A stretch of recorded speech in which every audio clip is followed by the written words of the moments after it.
On the shores of Africa's Lake Tanganyika lies Burundi, a country famous for its national drumming, its singing, and dancing.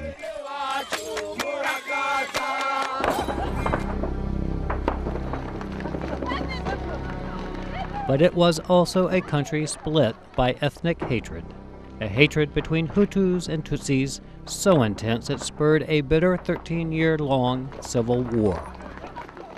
In that war, many of the soldiers were children. This is the story of two of them, one ethnic Hutu, one Tutsi. They were born to fear each other and fought on opposite sides of the conflict. Now their hard-fought friendship may serve as a model for an entire country struggling to establish peace within itself. At 15, Donatien, a Hutu, was grabbed by Hutu rebels and forced to fight for them. They snatched me from the house at night. His life as a child soldier was grueling. We staggered up very steep hills. We were still little children, and they used us to carry very heavy weights. I saw combatants cutting throats. I was horrified, jumping over dead bodies. After 6 months, Donatien escaped while his captors were fighting. I removed my army clothes and boots. I put on my civilian clothes and mixed with regular people. When I arrived home, my parents were surprised because they thought I was dead.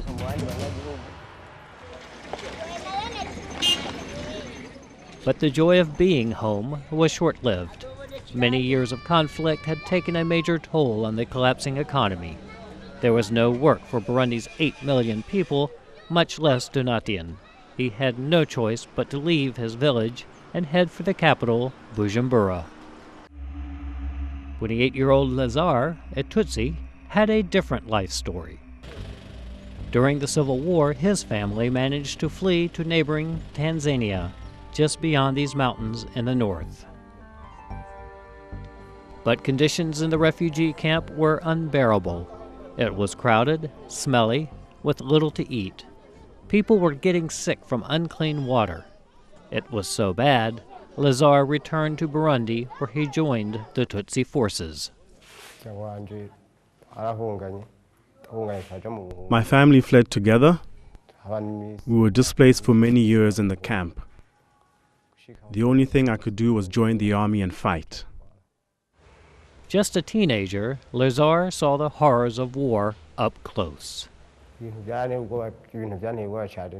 I was afraid. A lot of people were dying. We were killing people, and the rebels were killing us too. I saw how they were burning everything. I saw so many bad things. I could not imagine we could have peace today. But a real sense of peace finally came when the last rebel group laid down their weapons in 2008. But for Lazar, like Donatien, the crippled economy meant few jobs, and he too headed to the capital city.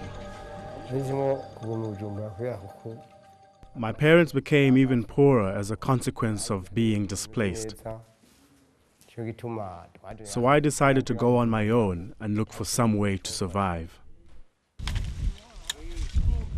And this is when the two boys' paths crossed. They had both heard that someone named Benjamin Bikorimana was hiring young people. I don't care if you are Hutu or Tutsi at work.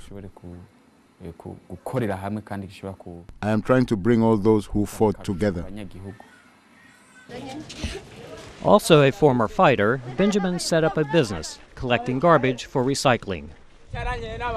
It's organic waste that is collected from a neighborhood close by. These boys are just returning with a full load of garbage for processing. Benjamin's mission is to help poor youth Demobilized soldiers and rebels get back on their feet, no matter their ethnicity.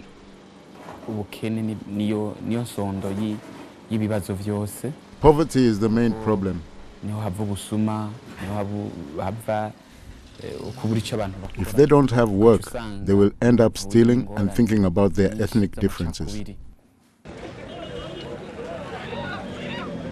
Bringing former enemies together is a priority in Burundi, especially among young people who make up 60% of Burundi's population, says Minister of Youth Jean-Jacques Nenamagabo. All these young people who fought in the war have participated in the destruction of our country. And the government feels that this program will help to reintegrate them. But for Donatien and Lazare, once on opposite sides of the war, changing a lifetime of ingrained animosity and suspicion was difficult, at first. When we first met, we had problems. We found that people were lying to us. They were trying to divide us.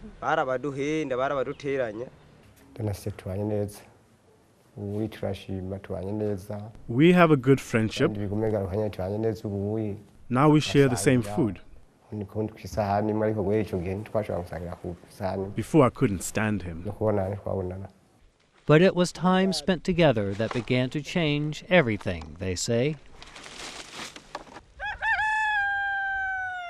Every day, Donatien and Lazare begin their work, separating organic waste from the regular garbage. As night falls, far away from their families, the boys settle in this makeshift shack they built next to the garbage dump.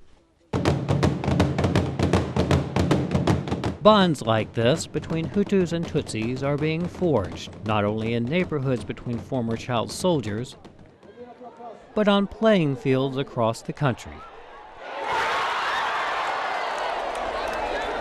As for Donatien and Lazare, they are now inseparable, a history of hatred replaced with a future of enduring friendship.